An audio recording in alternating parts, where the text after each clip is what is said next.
temas, ¿ya? Lamento que tengamos que hacerlo juntos porque hubiera sido bueno hacer de uno en uno, pero nos han ganado circunstancias y vamos a tener que desarrollar los dos temas el día de hoy, haciéndonos un pequeño espacio de 5 minutos, ¿ya?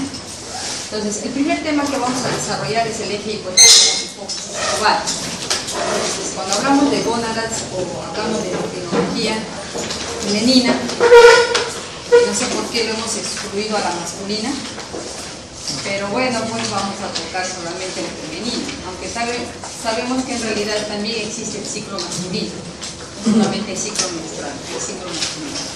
Entonces, función del eje hipotálamo hipófisis ovario. Esta función de este eje que tiene que ver con el desarrollo no solamente de la parte endocrinológica, sino con la estrecha relación que existe entre el sistema nervioso y el eje endocrinológico. Entonces, la gónada responsable de la respuesta endocrinológica de este tipo va a responderse y va a corresponder básicamente al ovario y se expresa fisiológicamente a través del ciclo menstrual. Entonces, el ciclo menstrual viene a ser la expresión del funcionamiento correcto del eje hipotálamo hipófisis ovario. Entonces, el ciclo menstrual que viene a ser, hemos dicho, la expresión cíclica de la función de este sistema, de este eje, con cambios estructurales y funcionales asociados con los tejidos blancos, definitivamente del aparato reproductivo. Cada ciclo normalmente culmina pues con una hemorragia menstrual, cuyo primer día se acerca como el punto de referencia que indique el comienzo de un ciclo menstrual. Entonces, esa es la expresión, ¿no? Entonces aquí vemos un esquema de funcionamiento del ciclo menstrual, que es cada ¿cuántos días? Cada 28, en realidad el rango es variable, ¿no? Que puede ser desde los 24 hasta los 30. Entonces cada mujer, cada ser humano es individual. Cuando abordamos a una mujer, siempre le preguntamos cada cuánto tiempo menstrua y cuánto es el sangrado, o sea, cuántos días de sangrado. Es una pregunta muy importante y que inclusive desde las niñas adolescentes que inician el ciclo menstrual, para nosotros es bueno precisar, ¿no? Cada cuántos días menstrua.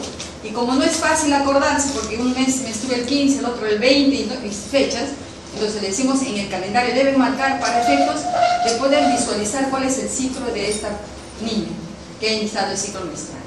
Entonces, vemos aquí el esquema, cómo funcionan las hormonas, cómo estas hormonas, el balance sincrónico que existe entre las hormonas gonadotrópicas, como es la LH y la FSH, que van a alterar y van a hacer cambios importantes en varias estructuras sobre el órgano blanco. En eso vemos ahí el cambio de funcionamiento del ovario, cómo va a modificar el endometrio durante este periodo, y entonces están marcados los días, ¿no?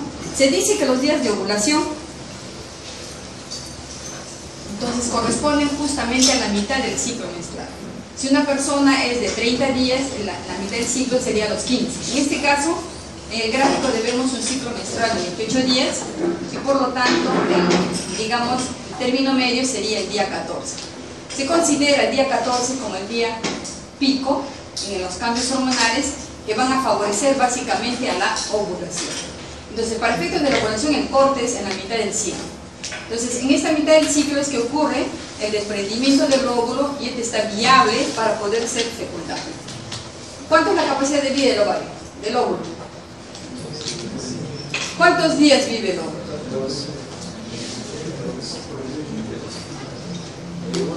¿Sobrevive los 14 días restantes? En promedio solamente sobrevive 48 horas, o sea, 2 días, ¿ya? Pero como nosotros nunca tenemos exactamente la fecha de ovulación, les damos un rango de 5 días, ¿ya? Entonces le damos día 14 como día central, 2 días antes y 2 días después. En un rango de 5 días, les damos como, digamos, estos 5 días son los 5 días fértiles. Las personas que tienen dificultad para embarazar, les orientamos en el ciclo para efectos de decirles, ustedes están o sea, no es que la mujer está fértil los 28 días del mes, no hay fertilidad, la fertilidad se apunta al día central, al día 14, dándole el rango de 2 días antes y 2 días después, para efectos de que ella pueda en estos días procurar o buscar el embarazo. Fuera de estas fechas es difícil. Se dice que en las mujeres de ciclo regular hacemos esta aclaración, ¿no? Porque en mujeres que tienen ciclo irregular el rango puede variar, entonces el embarazo se da en cualquier fecha, porque no tenemos una fecha exacta. Entonces, esto es básicamente para aquellos que tienen ciclos regulares. Y aquellos que no quieren embarazar, también es importante que este conocimiento sea válido. ¿Por qué? Porque le permite tener una vida sexual tranquila, sin preocupaciones durante estos días, ¿no? Pues estos días ella no va a embarazar. Entonces, el ciclo menstrual está regulado en consecuencia por una integración precisa de estos acontecimientos en el sistema reproductivo. Hay una actividad generadora de pulsos, ¿no?, de la GnRH a nivel del hipotálamo, que va a estimular la secreción hipoficiaria a nivel de la adenohipófisis de las gonadotropinas. Y normalmente todo esto circunda o va alrededor del desarrollo del folículo ovárico. Este es el objetivo, ¿no?, el desarrollo del folículo ovárico. Nuevamente el esquema, vemos nosotros las dos fases del ciclo menstrual, que es la fase folicular y la fase lútea, ¿no? Esta es la primera fase, fase folicular, donde hay alta influencia de los estrógenos, y en la fase lútea, alta influencia de la progesterona. Esta combinación cíclica permite de que ocurra el efecto de la ovulación, ¿no? ¿Cuántos días dura la menstruación? Bueno, también es variable, ¿no? Hay mujeres que menstruan 2 días, son bien ahorrativas, y otras menstruan 7 días. Entonces el rango va a ser también de carácter genético, hereditario, etc., ¿no?, por particularidad individual. Entonces, volvemos al eje hipotálamo-hipófisis. Entonces, las neuronas responsables de la secreción de la GnRH, es un decapéptido, está predominantemente en el núcleo arcuato del hipotálamo. A este nivel es de que se va a formar esta hormona liberadora que va a controlar la frecuencia y la amplitud de su liberación. Entonces, esto es de manera cíclica, pulsátil, en realidad ocurre de manera estable y frecuente, ¿no? La GnRH alcanza la eminencia media del hipotálamo medio basal, ¿no?, mediante prolongaciones axonales, y allí se libera en forma pulsátil a través del sistema capilar de la circulación portal. Entonces, dirigido hacia la hipófisis. Aquí vemos un esquema de funcionamiento, ¿no?, la secreción pulsátil de la GnRH a nivel del hipotálamo, que estimula la adenohipófisis, y esta a su vez va a permitir la liberación de la FSH y la LH, que van a actuar básicamente a nivel del ovario. En el hipotálamo, hemos dicho, se produce esta hormona liberadora de las gonadotropinas, que va a estimular la secreción de estas dos gonadotropinas, FSH y LH, ¿no? Nuevamente el esquema del hipotálamo, la hormona liberadora, la hipófisis, la acción de la FSH y la LH sobre el ovario, la formación de estrógenos y progesterona, y la acción sobre el útero. La acción no solamente es pues sobre el útero, el ovario, sino la trompa, la vagina, las mamas, el cerebro. O sea, esta información, estos cambios hormonales permiten un feedback, tanto positivo como negativo. Entonces, esta acción de estas hormonas va a cambiar también el comportamiento del individuo, ¿no? Durante el ciclo menstrual, o sea, cuando ocurre la etapa de la menstruación, la mujer se hace mucho más vulnerable hasta patologías, ¿no? Y cambia hasta su estado de ánimo. No es lo mismo tener a una mujer en los primeros 14 días que tiene una alta influencia de estrógenos, y su comportamiento es diferente que cuando pasa los 14 días y entra en la etapa de predominancia de la progesterona, y la mujer se vuelve un poco más, digamos, lábil, ¿no? Entonces, estas influencias hormonales hacen de que también el cerebro cambie, tenga diferente tipo de estimulación. En respuesta a este estímulo gonadotrópico, el folículo ovárico se va a desarrollar, va a madurar, secretando cantidades crecientes de estradiol, y el cuerpo lúteo va a segregar pues la progesterona, ¿no? No solamente estas hormonas son liberadas a nivel ovario, sino también se van a secretar péptidos como la inhibina, la activina, la colistatina, factores de crecimiento, etc. O sea, nosotros damos predominancia a las hormonas LH y FSH, su representación como el estradiol y la progesterona, pero existen otras sustancias activas que también van a ser segregadas. Este estímulo es el que da el origen, pues hemos dicho, al ciclo ovárico. ¿Qué tipo de hormonas nosotros tenemos? Los estrógenos, ¿qué más? La progesterona y los andrógenos. Hay 3 tipos de hormonas, ¿cierto? El cuerpo no solamente tiene 2 tipos de hormonas, estamos con estrógenos, gestágenos y andrógenos. ¿Lo tienen los hombres y las mujeres? ¿Los hombres también lo tienen o no? Sí, tanto hombre como mujer tienen los tres grupos de hormonas. Pero el problema es claro, la concentración y la formación de estas hormonas es mayor en las mujeres de estrógenos y progestágenos y una mínima cantidad de andrógenos. ¿Y qué ocurre con el varón? A la inversa, él tiene mayor cantidad de andrógenos y poca influencia de la FSH y LH. Entonces, pero también los tiene, ¿no? Entonces, se dice que inclusive pues, el comportamiento humano es de que la mujer en su momento más dramático pues, puede ser más masculina que un varón. ¿Por qué? Porque pocas veces usa su pequeña captación o dotación de andrógenos. Entonces, cuando una mujer está brava, aléjense porque es más peligrosa que el varón. Entonces, y lo mismo ocurre con el varón, ¿no? El varón normalmente pues es el macho fuerte, macho duro, ¿no? Macho valiente. Pero tiene su momento de feminidad, sí lo tiene. Entonces, cuando por ejemplo ocurre un accidente y de repente ve a un niño en situación crítica, el hombre se vuelve más femenino que una mujer. Aflora su lado femenino, como una FSH y LH actúa, y realmente como no lo usa frecuentemente, aunque algunos pueden usarlo más, entonces aflora el lado femenino puro. Entonces, esa es la realidad.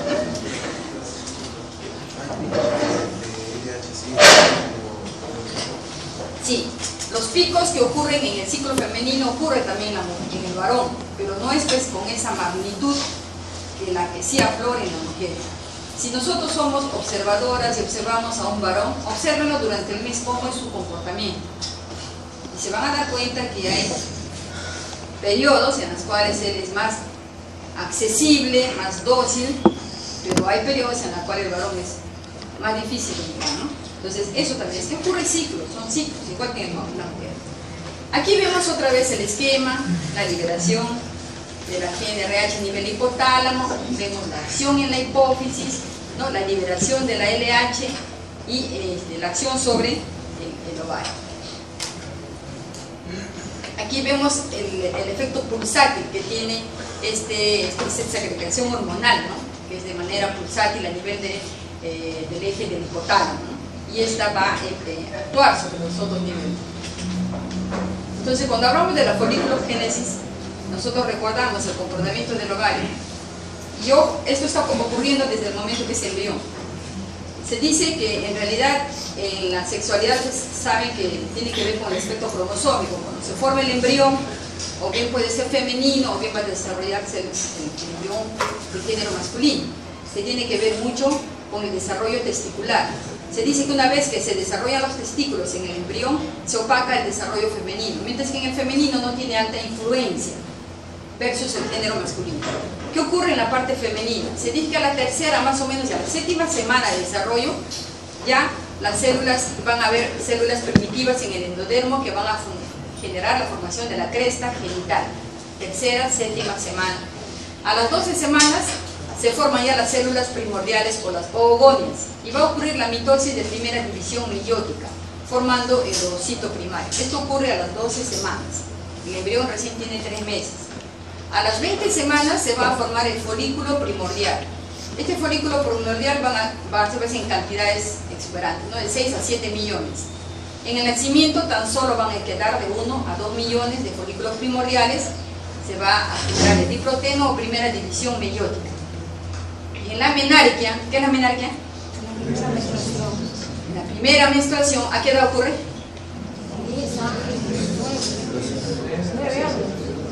Ya, claro. Entonces, la menarquia también es relativa, tiene un rango grande, puede ser desde los 9 años, aunque ustedes saben del caso de una niña que embarazó a los 5 años, ¿no? Es un caso histórico. ¿Qué ha ocurrido ahí? Una tradición, ¿no? Porque de todas maneras, para que pueda embarazar es de que ocurrió menarquia. Entonces, pero el rango general de la edad está entre los 9 hasta los 15 años. Y esto también va a variar a nivel de Perú, si ustedes se dan cuenta, ¿dónde menstruan rápido? ¿En la costa, en la sierra o en la selva? En la selva y en la costa menstruan precozmente, o sea, ya a los 10, 11 añitos, a las 9 ya están menstruando. ¿Y qué pasa en la sierra? Las mujeres demoran, ¿no? Definitivamente el organismo sufre cambios, estragos a nivel de altura, como han visto, creo que en el sistema respiratorio han visto respiración en altura, que es diferente, y cómo el organismo se adapta a estas situaciones de de vida hace de que el desarrollo también de la menarquia se postergue en las mujeres de la sierra. Las niñas de la sierra menstruan recién a partir de los 15 años, mientras que en la costa y en la selva, que comparten casi altitudes similares, no muy altas, porque la sierra, ¿a qué altitud estamos hablando? El Cerro de Pasco, 4.000, ¿no? 4.000, 5.000 metros sobre nivel sobre el mar. Entonces, en esa altitud, el ciclo menstrual se inicia muy tardíamente, a partir de los 15 años, ¿ya? ¿Y cuántos años de ciclo menstrual? ¿Ah? ¿Cuántos años de ciclo menstrual tiene? Y se dice que en promedio son 30 años de ciclo menstrual. Si empezó a los 15, ¿qué edad termina de menstruar? A los 45. Y las que empezaron a los 9 años, ellas menstruan más prolongada, o sea, se prolonga hasta los 52 años. O sea, aquellas que iniciaron la menstruación de 9, de 10 años van a menstruar más allá de los 50. Y aquellas que menstruaron a los 15 años de edad, como es la gente, la población de la sierra y la altitud, van a menstruar solo hasta los 45. ¿Ya? Esto es un factor muy importante porque tiene que ver con la influencia estrogénica en el organismo y los riesgos que conllevan también de tener una, digamos, una exacerbación o un prolongado efecto estrogénico en el organismo. Los estrógenos son saludables y son muy saludables, pero cuando es acción muy prolongada tiene también otros factores de riesgo. ¿Ya? Entonces, a nivel de la menarquia nosotros tenemos solamente 400.000 folículos primordiales. Y en la vida reproductiva ya solamente nos quedan 400 folículos la ovulación. Llegamos al 0,1% de su población. En la época embrionaria estamos hablando de 6 millones de ovogonias.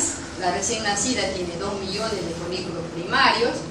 En la pubertad nos quedamos con 300 ovocitos. Y a nivel de la menopausia, que está en el rango más o menos de los 50 años, ¿no? La despoblación germinal, va a haber ya despoblación germinal de la gónada. Cuando la mujer ya deja de menstruar, se habla de menopausia. ¿Qué tiempo es? Como he dicho, pues entre los 45, 50, 52 años.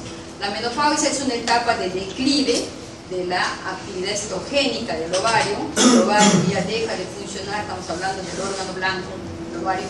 Entonces el ciclo menstrual desaparece. No es brusco, es paulatino, no es una patología. La mayoría de las mujeres llegan al consultorio y dicen: doctora, ya llegué a los 40. Sí. La sobrevida de la mujer, ¿en cuánto está? ¿Cuál es la esperanza de vida en Perú? La esperanza promedio de vida en el Perú, chicos, salud pública, ya estamos en los 72 años. ¿Y quiénes sobreviven más? Las mujeres. La brecha de edad, ¿de cuántos años es? 10 años. Si los hombres se mueren a los 70, las mujeres están muriendo a los 80. O sea, las mujeres sobreviven, duramos más. No sé para qué, pero duramos más. Entonces, los varones nos mueren antes, a partir de los 40, lleguen a los varones. A partir de los 40, los riesgos, ¿cuáles son sus riesgos en el varón? Cardiovasculares, ¿ya? Entonces, el riesgo cardiovascular en el varón es a los 40. Entonces, hay que cuidarlo. Si a los 40 no va a llegar alguno, hay que cuidarlo, protegerlo, no darles estrés, que vivan tranquilos. Pero las mujeres somos así, pegadas. Entonces, pasamos. Entre los 3 y 46 años, o sea que este es el periodo de la productividad ovular, van a madurar entre 400 a 500 folículos. Menos mal que no llegamos a esta cantidad de ellos. Y en 500 ciclos menstruales durante 35 años de periodo reproductivo. Tenemos 35 años de productividad, ¿no? Entonces, este es más o menos el rango de funcionamiento de los folículos. El ciclo ovárico. Durante el periodo de transición lúteo-folicular, un grupo de folículos preantrales van a responder a la alza de la FSH, ¿no? La FSH va a ser la responsable de estimular el desarrollo folicular durante la etapa proliferativa. Va a actuar básicamente sobre las células de la granulosa. La hormona sintetizada en mayor cantidad en las células de la granulosa va a ser el estradiol. Las células de la teca segregan andrógenos en respuesta a la LH, los que son exportados a las células granulosas para ser aromatizados a estrógenos. Entonces, nuestra poca cantidad de andrógenos van a ser aromatizados a estrógenos. Se establece el mecanismo de dos células, dos tipos de hormonas. Entonces, ahí vemos la aromatización, ¿no? Ven cómo la androstenediona, un andrógeno, va a ser aromatizado y va a ser transformado en estradiol. el ciclo ovárico, entonces hablamos que la FSH estimula e induce, hemos dicho, ¿no? Y produce estas grandes cantidades de estrógeno. Este es nuevamente el esquema del ciclo menstrual, ¿no? La producción del óvulo, el momento de la ovulación en la mitad del ciclo, cómo el endometrio responde a estos estímulos hormonales, ¿no? Teniendo una fase de crecimiento donde los vasos sanguíneos se van a elongar, ¿no? Se vuelven tortuosos, se preparan para un probable embarazo, porque en este nivel es que va a anidar el embrión. Si no ocurre, entonces ocurre una descamación y nuevamente inicia el nuevo ciclo menstrual. Se dice que el sangrado cada 28 días viene a responder al llanto del útero que no ha logrado embarazar. El desarrollo exitoso del folículo va a depender entonces del tipo de folículo reclutado, también del tipo de folículo reclutado y la capacidad de aromatizar los andrógenos sintetizados, ¿no? En la teca. La célula granulosa aromatiza eficazmente los andrógenos al estar en baja concentración. A altas concentraciones de andrógenos, estos no van a poder ser aromatizados a estradiol, lo que va a generar en el folículo un ambiente androgénico que va a determinar atresia folicular. Entonces, cuando hay alta concentración de andrógeno, va a haber alteración del ciclo menstrual, no va a haber formación, o sea, va a haber ciclos anovulatorios, ¿no? Esto va a corresponder justamente a aquellas patologías que vamos a observar más adelante. Aquí vemos el esquema del ciclo ovárico. Entonces el ovario desarrolla, ¿no? Desde el primer precursor va a haber maduración. Acá ya el folículo está maduro, expulsa la célula y aquí se cierra, forma el cuerpo lúteo, que es el generador de altas concentraciones de progesterona. Es responsable de la elevación de progesterona a nivel del ovario, viene a ser el cuerpo lúteo. La ovulación es un proceso que se inicia cuando un folículo maduro va a ser estimulado por el aumento brusco de la LH y termina con la ruptura folicular y descarga del ovocito, ¿no? 36 horas después. Esta elevación genera justamente la descarga del ovocito y la disponibilidad para poder ser fecundado. Se reinicia la primera división meiótica ovocitaria, se va a producir la expansión y el desprendimiento del cúmulo del óvulo, la luteinización de las células de la teca y de la granulosa, y definitivamente se inicia la cascada enzimática del plasminógeno con activación de las colagenasas. La retracción de la pared basal y lateral del folículo provoca el vaciamiento folicular, dejando una cavidad mínima ocupada por un coágulo seroso sanguíneo que viene a ser el cuerpo lúteo. Eso es una vez que ha sido expulsado el ovocito.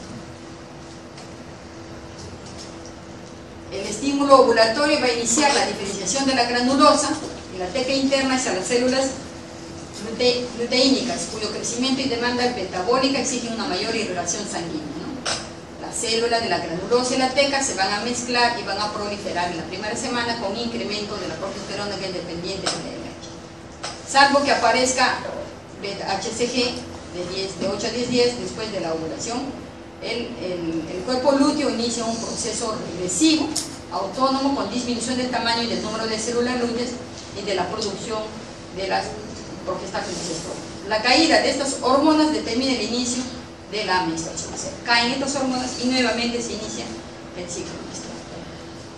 Hemos dicho que la regulación pues se da a nivel del hipotálamo a través de la hormona liberadora. Esta estimulación va a ser intermitente, de cada 60 a 90 minutos, ¿no? De GnRH, que va a producir la liberación episódica de la LH y la FSH. Es capaz esta hormona liberadora de aumentar el número de receptores hipoficiarios para el mismo hormona liberador, cuya densidad va a estar regulada por la misma hormona y también por estrógenos y progesterona. Existe un mecanismo de autorregulación de fosfato, ¿no? La liberación de esta hormona va a estar regulada por la integración de señales encefálicas y periféricas ováricas. Entonces, esta integración es pues que definitivamente existen señales a nivel del cerebro y también a nivel del ovario. Esta influencia se ve marcada en el aspecto fisiológico cuando hay mujeres que, por ejemplo, tienen todos los órganos normales, ovario, útero, y de repente dejan de menstruar. ¿En qué personas, por ejemplo, no hay menstruación en estado fisiológico normal? Deportistas, muy bien, las atletas no menstruan, pero ¿qué pasa ahí? El problema es que se ve alterado por el extremo ejercicio que el organismo ve de su manera operativa. ¿Qué mujeres también no menstruan? En algunos casos. cuando tienen estrés, ¿ya? Están estresadas, tienen examen final, se concentran, les toca arreglar, ¿qué regla ni regla? Mandan a otro lado la regla, y el estrés es mayor que bloquea también el ciclo menstrual. Entonces, el estrés también tiene un factor de influencia sobre este ciclo. O sea, esa es la estrecha relación que existe en el sistema neurológico con el sistema endocrino. ¿En qué mujeres también no van a menstruar? Mujeres con anemia. Entonces, la hemoglobina cae tanto que imagínense que si menstruan, de repente le da un paro cardiorrespiratorio. Entonces, esos también son mecanismos fisiológicos por el cual el organismo bloquea el ciclo menstrual. Y en otros casos, ¿cuándo no viene la regla? En casos de gestación, solamente en estos casos puede haber, ¿no? La regulación del eje hipotálamo. ¿Quiénes inhiben la secreción de la GnRH? Pues van a inhibir el funcionamiento normal de estas hormonas liberadoras, los opioides endógenos, ¿ya? La GABA, la melatonina, el estrés, hemos dicho, aquellos ejercicios intensos. En caso de enfermedades crónicas también van a bloquear el funcionamiento normal de esta hormona. La desnutrición, los trastornos psiquiátricos también van a inhibir el funcionamiento, la secreción de esta hormona liberadora. La hiperprolactinemia, ¿no? La prolactina elevada, hay mujeres que tienen problemas con hiperprolactinemia, también se va a bloquear el ciclo menstrual. La acromegalia, el síndrome de Cushing, también se van a ver alteradas. O sea, hay inhibición. ¿Y quiénes estimulan la secreción de la GnRH? Las catecolaminas, la acetilcolina, y hay un efecto variable de la dopamina y de la serotonina. En los ovarios, la FSH estimula el crecimiento, maduración folicular en forma sinérgica.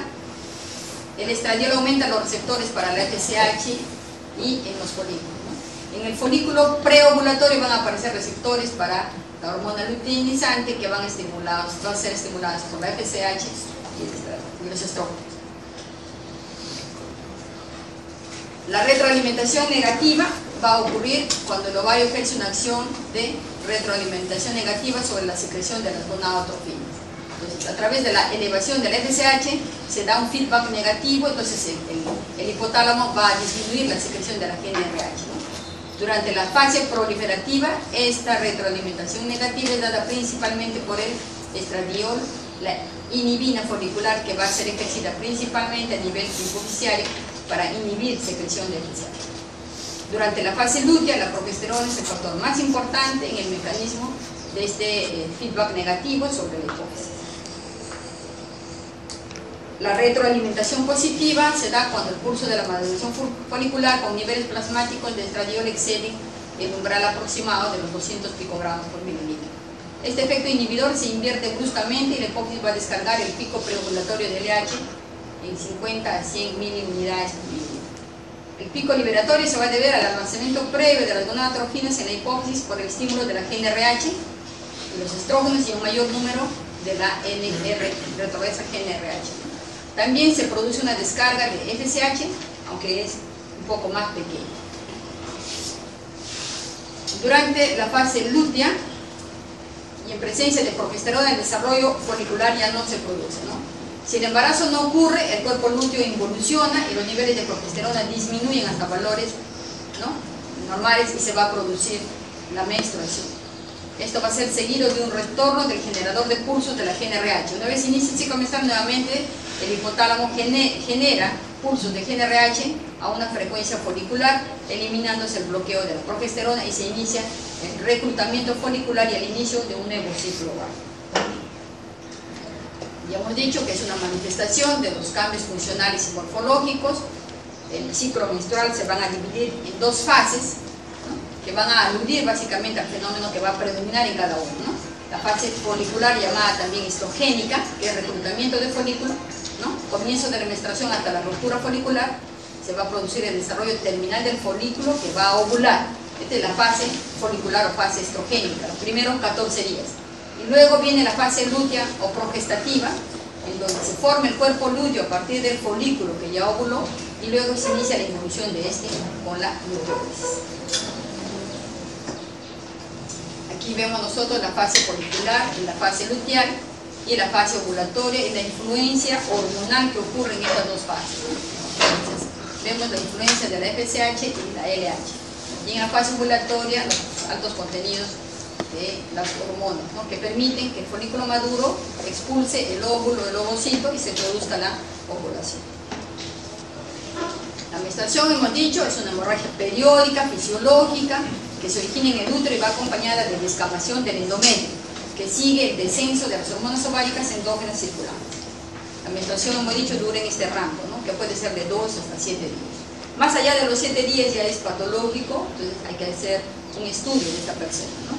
El promedio de pérdida de volumen sanguíneo más o menos es de 20 a 80 centímetros cúbicos, ¿no?, cuyo contenido es el 50% de sangre y el otro 50% del contenido es epitelio, moco y otros elementos vaginales celulares que se van a perder, ¿no? El ciclo menstrual normal comienza el primer día de la menstruación y termina el día que precede al inicio de la menstruación siguiente, ¿no? Este es el ciclo. Comienza el primer día y el inicio de la siguiente. Entonces se cuenta es, cuando yo quiero contar de cuántos días el ciclo, tengo que contar el primer día del ciclo y el primer día del siguiente ciclo. Estos días son los que me van a permitir a mí definir el ciclo, ¿no? Entonces, hemos dicho que puede durar de 21 hasta 35 días, hablamos de una media de 28. Para mujeres que son ciclos regulares, de 28. Cuando tenemos problemas con los ciclos, también las indicaciones de los anticonceptivos orales, más que nada como anticoncepción, en algunas mujeres los damos con el objetivo de ciclarlas. Hay mujeres que menstruan un mes sí, otro mes no, otro mes sí, entonces hay alteración ovárica, sobre todo en el caso de poliquistosis ovárica. Entonces, en estos casos la indicación es anticonceptivos orales, no con el objetivo de anticoncepción, sino con el objetivo de ciclarlas, de obligar a que su menstruación preceda cada 28 días. Entonces, se les dan pastillas para efecto de que ella pueda menstruar exactamente cada 28 días. Cada fase dura aproximadamente 2 semanas, la folicular la más variable, que va a ser de 10 a 22 días, y la fase lútea, que es la más constante, de 14 días. ¿Qué alteraciones menstruales pueden ocurrir? Dentro de las alteraciones menstruales vamos a hablar de varios estados patológicos, ¿no? La polimenorrea, la oligomenorrea, la hipermenorrea, la hipomenorrea. Cada una está catalogada con diferentes conceptos, ¿no? La polimenorrea son hemorragias frecuentes de aparición regular a intervalos menores de 21 días. Cuando es menor a 21 días se llama polimenorrea, o sea, no menstruan ni siquiera cada 28, cada 21, y son frecuentes. La oligomenorrea es hemorragia poco frecuente y de aparición irregular, que suele ocurrir a intervalos mayores de 35 días. Pasa, no menstruó este mes, el otro mes se pasó, el otro mes menstruó el primer día, entonces eso se llama oligomenorrea. La hipermenorrea es hemorragia que ocurre con regularidad y cantidad aumentada. Acá está correspondiendo a ciclos, acá es en cantidad, la hipermenorrea. La hipo es una hemorragia que ocurre con regularidad y cantidad disminuida y duración menor. Menstruan poco en cantidad y eso se llama hipomenorrea. La menorragia va a ser hemorragia de aparición regular y de duración prolongada. Esta patología se da sobre todo cuando hay alguna alteración a nivel de útero, que podría ser también en el caso de la miomatosis uterina, y sobre todo cuando los miomas están ubicados en la región de la mucosa, ¿no? Entonces generan sangrados prolongados. La metrorragia es hemorragia de aparición irregular, y la menometrorragia es hemorragia prolongada excesiva que se produce en intervalos irregulares. Entonces, los cambios cíclicos en el endometrio, como he dicho, el endometrio también sufre cambios, va a presentar notables cambios estructurales durante el ciclo menstrual. En la fase proliferativa hay una proliferación glandular, ¿no?, de estas glándulas rectas atortuosas con estratificación celular, proliferación del estroma con aspecto compacto.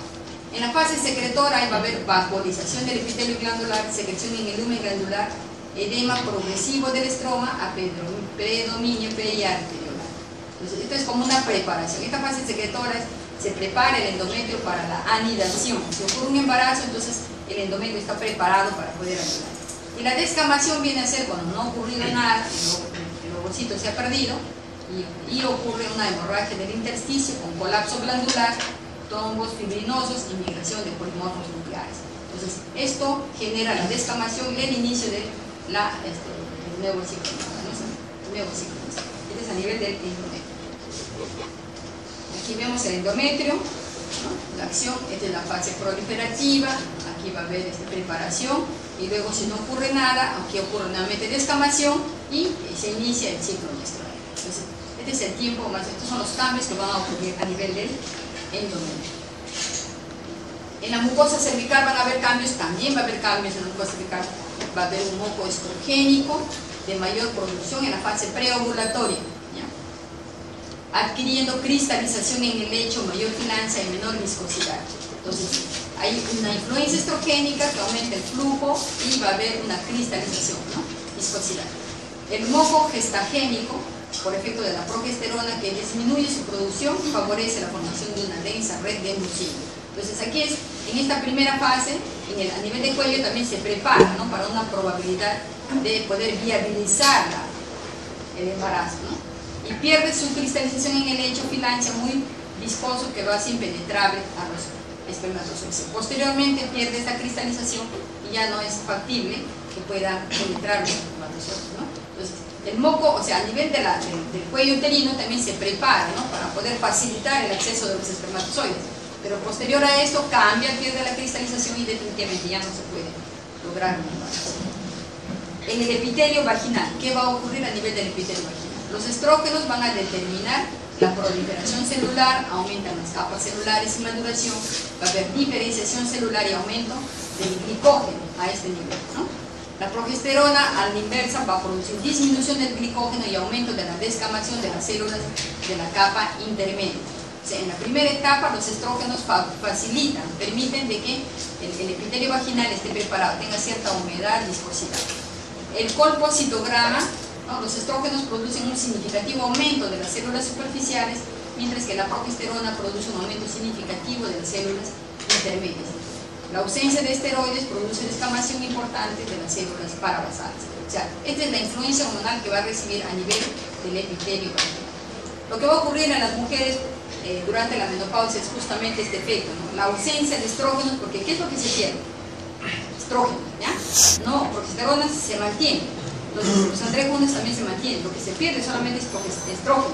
Entonces, al perder estrógeno, se pierde esta capacidad de proliferación celular. Entonces, la vagina tiene mayor tendencia a la sequedad y a problemas de cistitis en las mujeres mayores.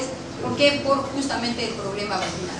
Muchas veces se investiga orina, puede ser una infección urinaria, no hay nada en orina, entonces tenemos que ver que en realidad es la colindancia que tiene la uretra con la vagina, hace de que la vagina con sequedad va a generar ese tipo de molestia. En la mama, en la fase proliferativa va a haber proliferación de los acinis de 2 a 3 capas de células con mitosis presente, va a haber lúmenes pequeños con mínima secreción, ¿no? Y el estroma disminuye su celularidad y se vuelve más volatilizado. O sea, la mama durante el ciclo menstrual también va a sufrir cambios. La mama ha sido diseñada para la lactancia, ¿ya? Entonces, esa mama durante el ciclo menstrual en los primeros 15 días se prepara para un probable embarazo, entonces aumenta inclusive el tamaño, hay mayor tensión mamaria. Luego viene la siguiente etapa, no se logró el embarazo y la mama regresiona nuevamente a su etapa inicial. Entonces, este proceso hormonal ejerce también cambios a nivel de la glándula mamaria. Durante la menstruación vamos a encontrar a la mama con un lumen dilatado, pero la secreción activa ha disminuido, el estroma se vuelve compacto y con mononucleadas. La fase secretora, los lúmenes va a haber mayor secreción, con secreción apócrina tardía de estroma laxo y lactoso. Entonces, estos son los cambios que va a sufrir también la mama durante el ciclo. Nuevamente vemos acá el ciclo, el efecto de las hormonas, los niveles hormonales, cómo se van a ir alterando, los cambios a nivel del ovario, los cambios a nivel del endometrio, ¿no?, la posición del cervix también, ¿no?, cómo va a variar esta posición del cervix por influencia y por acción también de estas hormonas y los cambios celulares a nivel de cuello, los fluidos cervicales, ¿no?, tipo de fluido que van a tener en la cervix, ¿no?, durante el ciclo menstrual, el sangrado después va a ser un poco menos seco, va a haber después flujo. A este nivel hay un flujo vaginal como la clara de huevo, que me habla de la ovulación, hay una secreción transparente que no genera molestias. Este es un flujo normal, porque estamos hablando que hay cambio en el flujo, ¿no? Y nuevamente acá se vuelve seco, ¿no? Entonces, estos cambios a mí me van a permitir diferenciar la etapa del ciclo en la cual se encuentra esta mujer, ¿ya?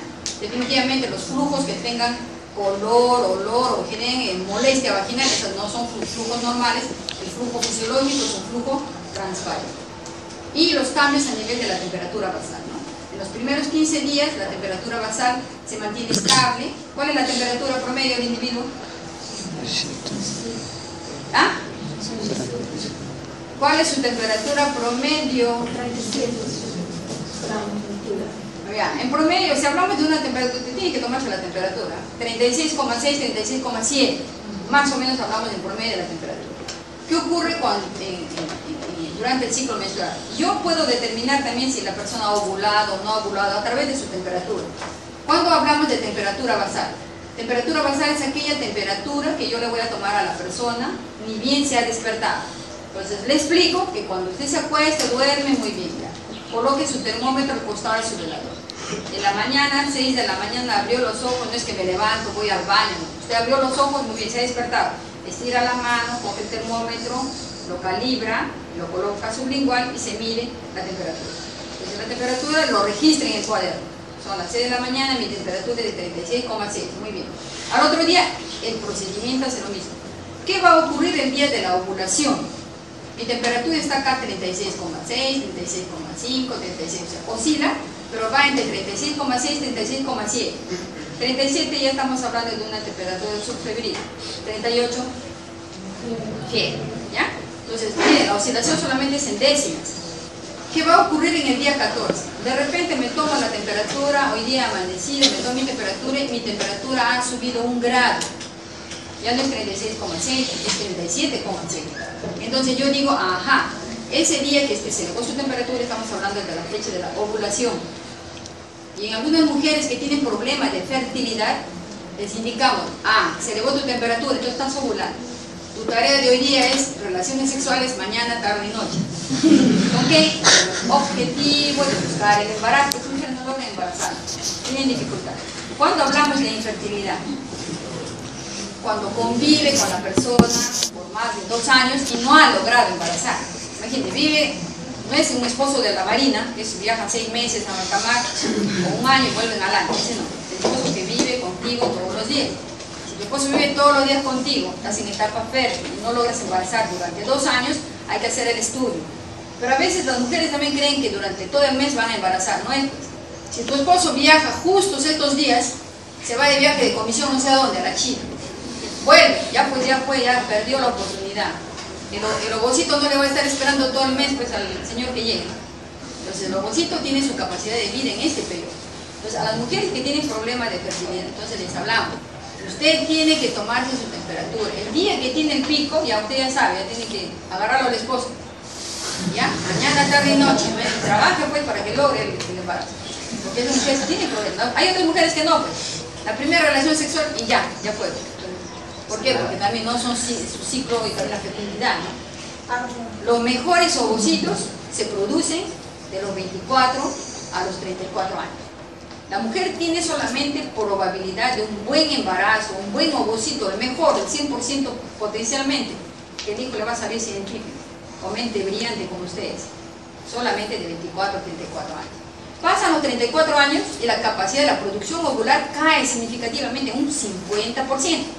Las mujeres que quieren embarazar después de los 35, ¿por qué? Porque han tenido que ir a la universidad, hacer su maestría, su doctorado, comprarse el departamento, se han demorado, pues ya pasó los 35. Eso no es con el objetivo de asustarlos, ¿no? Pero pasan los 35 y ya, ojo, porque hasta los 40 les quedan 5 años que pueden trabajar, porque cae 50% de producción ovular. Pasan de los 40, se han atrasado, querían tener también, qué sé yo, un rancho, qué sé yo, ya. Llegaron a los 40 y la capacidad ovular ha caído significativamente, en un 75%. Y les explicamos, señora, usted se demoró 40 años, ya, de 4 meses que menstruas, solamente 1 mes vas a ovular. 3 meses son improductivos, menstruas, pero ya no hay ovulación. O sea, los óvulos también se van a ir perdiendo. Hoy en día realmente la ciencia trabaja tanto que hay mujeres que encargan sus óvulos, ¿no? En el banco, así como hay banco de esperma, hay banco de óvulos. Las mujeres también cargan sus óvulos de los 30 años, 25, 26 años, cargan sus óvulos en el banco y luego ya los fecundan después de los 35, ¿no? Entonces, pero eso es muy costoso. Entonces, esto es importante porque a la mujer también hay que explicar de todos estos procedimientos.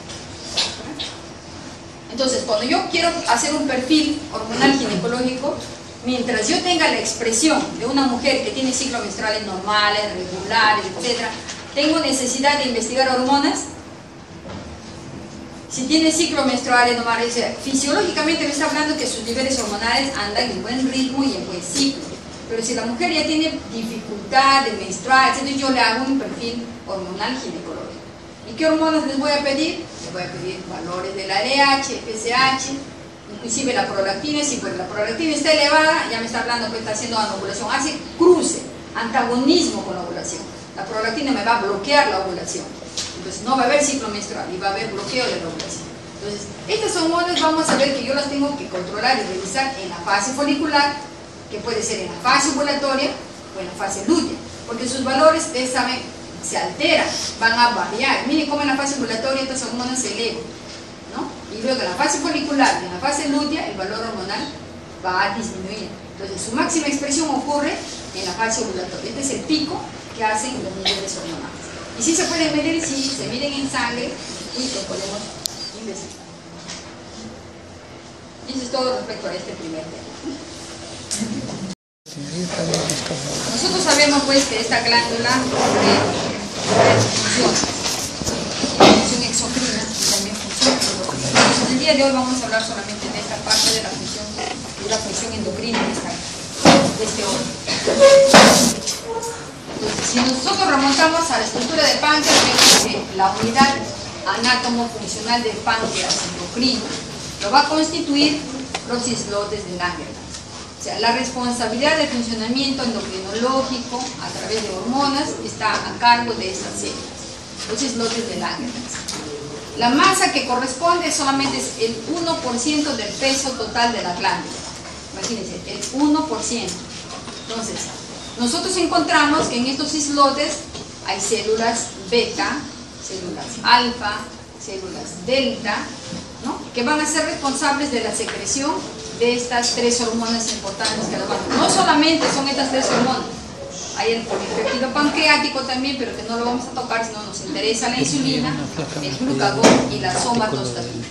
Sé que inclusive ustedes, parte del desarrollo del seminario, tienen una patología muy importante que tiene que ver con estas células beta, ¿no? Entonces, este es el esquema de la estructura del páncreas y nos damos cuenta pues que esta es la estructura del lóbulo del pancreático y a nivel central se encuentran los islotes de Langerhans.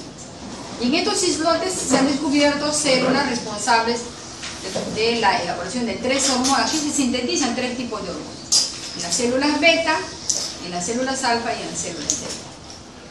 Si nosotros hacemos un acercamiento, nos damos cuenta esquemáticamente, aquí está el islote de Langerhans, ¿no? Con sus células delta, beta y las células alfa.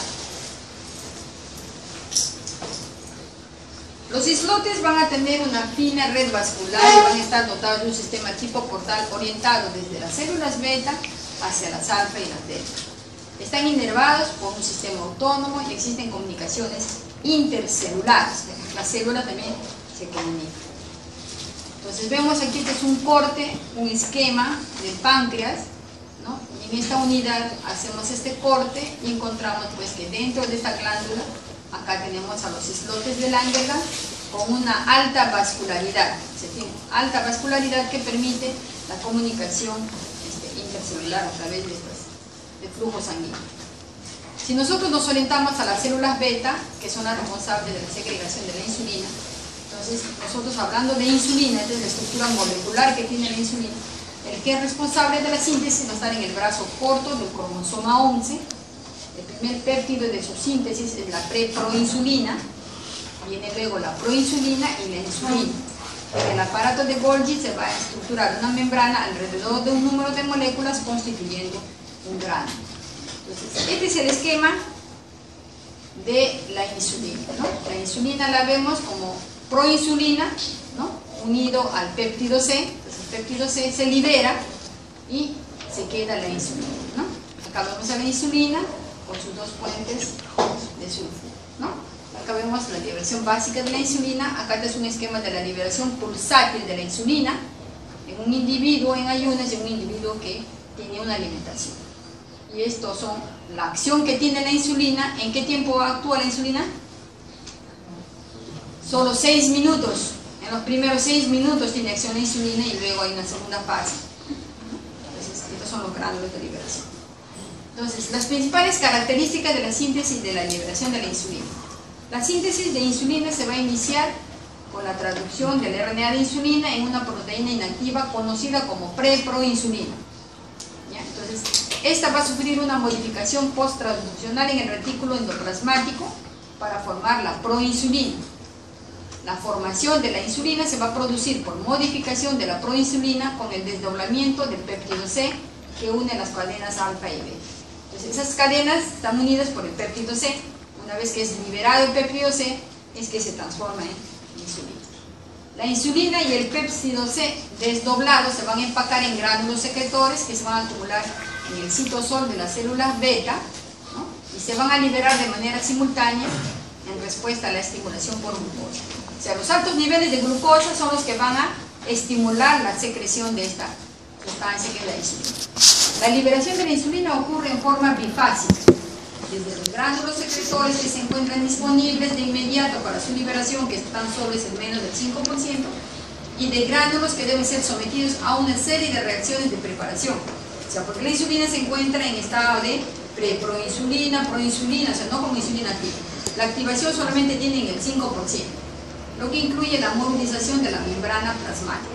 O sea, el 95% de insulina se encuentra resguardada en sustancias todavía inactivas. O sea, la preproinsulina y la proinsulina son sustancias inactivas. La insulina activa tan solo es el 5%. Este proceso de maduración o preparación va a ser modulado por concentraciones intracelulares de ATP, ADP y de calcio. La liberación de la insulina va a ser en respuesta a los alimentos, ¿no? Que se caracteriza por incrementos en la frecuencia y amplitud de la liberación pulsada. En el gráfico que hemos visto se van a mostrar la concentración de insulina en sangre portal en el estado basal y después con el consumo de una dieta mixta en pacientes sanos. O sea, este gráfico corresponde al estado basal y esto es cuando se ingiere la dieta, ¿no? Como de manera pulsátil la insulina hace su efecto para disminuir las altas concentraciones de glucosa, ¿no? Es decir, en el estado basal, de todas maneras, también tiene una liberación pulsátil, pero cuando yo tengo una alimentación, entonces estos niveles de insulina se elevan, tratando de reducir a niveles de glicemia normales, ¿no? ¿Cuál es la glicemia normal? ¿Valores de glicemia? De 70 a 100. ¿Ya? Realmente, en realidad, los estudios que se hacen de los valores normales de glucosa han ido variando en el tiempo, ¿no? Se decía hasta 120, luego hasta 110. Pero ustedes conversan con un endocrinólogo y les dicen, no, pare un momentito, de 70 a 100. Valores de 110 ya me están advirtiendo que algo está fallando y está yendo bien, ¿no? Esos son estados de que se llaman como intolerancia,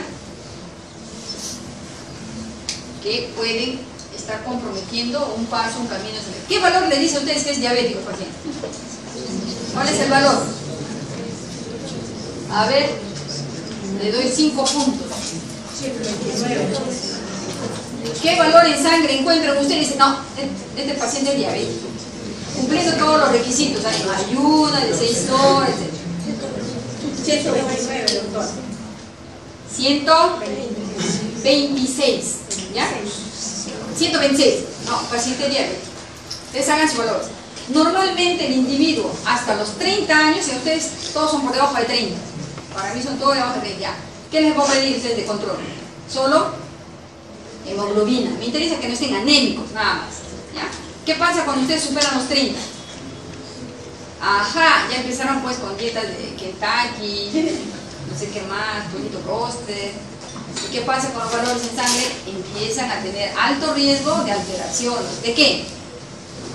Colesterol, glucosa, triglicéridos. O sea, ya no solamente me interesa el valor de hemoglobina, después los 30 yo tengo que rastrearles en ustedes valores de colesterol, de glucosa y de triglicéridos. Esos 3 exámenes son importantes porque me van a permitir diagnosticar precozmente si ustedes tienen algún problema. Mientras, o sea, no hay que esperar a tener los síntomas, que ustedes ya me van a hablar en el seminario. La magnificación clínica de la diabetes, ¿cuándo es? Cuando que hace rato ustedes estaban andando con la diabetes y recién se han dado cuenta. ¿Cuánto tiempo es eso? ¿Promedio? Sí, 8 años. ¿Ya? Ustedes tienen síndrome de hace 8 años que están caminando en la diabetes y no se han dado cuenta porque es asintomática. Ese es el problema de la diabetes. Entonces, una dieta adecuada, yo tengo que vigilarles. O sea, prevención es, después de los 30 yo les pido glucosa, colesterol y triglicéridos, porque ya también pueden necesitar esta celebración. Entonces, la síntesis de la insulina es por acción de enzimas proteolíticas de proinsulina que van a generar cantidades equimolares de insulina y péptido C. Entonces, las enzimas proteolíticas lo que me van a permitir a mí es desdoblar la proinsulina, ¿no? Separando insulina del péptido C, porque la insulina está ligada al péptido C, o sea, se mantienen estos ligados al péptido C en función inactiva. Pero no solamente está con el péptido C, adicionalmente existe captación de zinc y formándose moléculas de zinc e insulina, o sea, está atrapado también con el zinc. La progresión de los gránulos hacia la membrana plasmática se va a hacer a través de los microtúbulos impulsados por filamentos ciliares contráctiles y gradientes de potencial electroquímico. O sea, va a haber esa variación y va a permitir que avancen estos gránulos. Los gránulos de insulina se van a fusionar a la membrana celular y van a ser secretados por exocitosis. ¿Ya? La insulina en forma de monómeros junto al péptido C son difundidos hacia los capilares en forma equimolar y también existe una pequeña secreción de proinsulina, que es el 10% de la insulina. Tiene un efecto en el metabolismo, la insulina, no solo de carbohidratos, sino también de grasas y de las proteínas. Tiene la misión de facilitar que la glucosa que circula en la sangre penetre a las células y sean aprovechadas como energía. ¿El cerebro de qué se nutre? De glucosa. Solo de glucosa, exclusividad glucosa. Cuando ustedes quieren estudiar hasta tarde, tengan su caramelo de limón a la mano y chupen caramelo, ¿no? Entonces la glucosa permite de que el cerebro tenga esa actividad. ¿Qué pasa en estados de hipoglicemia? Si no han tomado desayuno hoy día, ya fueron. Entonces, ¿qué pasa? Ya la capacidad mental también cae, ¿no? Entonces ya tengo sueño, no estoy atento. Tiene que ver, sí, el cerebro necesita. ¿Ya? Entonces, ahora, aquí vemos en este esquema, por ejemplo, un nivel bajo de glucosa va a generar alteración en el páncreas y ahí la que se va a actuar es la otra hormona, que es el glucagón. ¿No? Si hay baja cantidad de glucosa, el glucagón es activado, se libera y se optimiza los niveles normales de glucosa en sangre. Pero si mi nivel de glucosa es alto, se activa en el páncreas, la otra aquí en las células beta, la insulina va a degradar hacia activación y nuevamente se normaliza mi nivel de glucosa. Entonces, esa es la acción que tiene, imagínense, tanto el glucagón como la insulina de manera diversa, pero mantienen un equilibrio permanente de los niveles de glucosa en sangre. ¿Cuáles son sus efectos metabólicos? Aumentan la captación de glucosa en músculos, el tejido adiposo, el hígado, disminuye la glicemia, almacenamiento de glucógeno en los músculos, promueve la glucogenogénesis, favorece la síntesis y el depósito de los lípidos y facilita la síntesis y el depósito de proteínas. La estructura química de la insulina, hemos dicho, producción mediada por esta molécula del RNA, la preproinsulina, la proinsulina e insulina. La hemivida plasmática es tan solo de 6 minutos, ¿ya? Y es degradada por la insulinasa. El mecanismo de acción de la insulina, hemos dicho que actúa sobre un receptor específico de la membrana, ¿ya? Con 2 subunidades alfa y 2 beta transmembrana. Se autofosforila por medio de una quinasa. Estos son los mecanismos bioquímicos que ocurren a nivel celular. Entonces la glucosa va a ser el principal estímulo para la liberación de insulina de las células beta de páncreas. Penetra a la célula beta a través de una proteína transportadora específica para glucosa, es fosforilada de inmediato por acción de la glucosinasa, el incremento en las concentraciones del ATP y el incremento resultante de la relación del ATP con el ADP, que va a ocasionar inhibición y cierre de los conductos de potasio sensibles al ATP, que es el sitio de acción de las sulfonilúreas. Estas son las que bloquean, ¿cierto? Produciendo despolarización de la membrana plasmática. La abertura de los conductos de canales de calcio van a ser dependientes de voltaje. Como consecuencia va a haber un incremento en la entrada de calcio extracelular al interior de la célula y también movilización del calcio desde las reservas intracelulares, lo que va a ocasionar fusión de los gránulos secretores que contienen insulina con la membrana plasmática y la liberación de la insulina y del péptido C hacia la circulación, ¿no? Estas son las sustancias enzimáticas que permiten este mecanismo de acción de la insulina, ¿no? Entonces, este es cómo permite que la glucosa sea transportada, ¿no?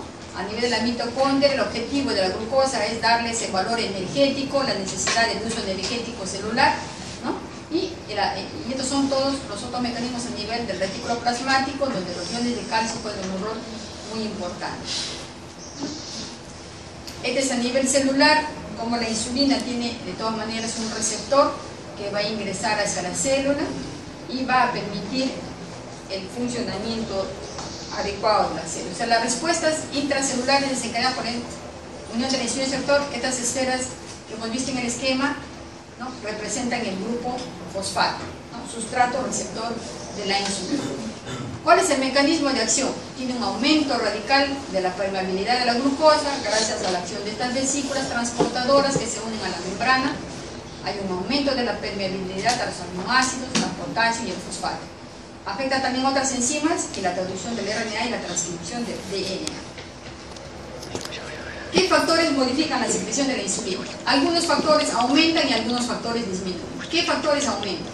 El aumento de la glucemia, aumenta el valor de la insulina, el aumento de los ácidos grasos y aminoácidos, las hormonas gastrointestinales como la gastrina, la colecistocinina, la secretina, la hormona del crecimiento, el cortisol, estimulación parasimpática, la obesidad y la sulfonilureas. Estas aumentan la secreción de la insulina.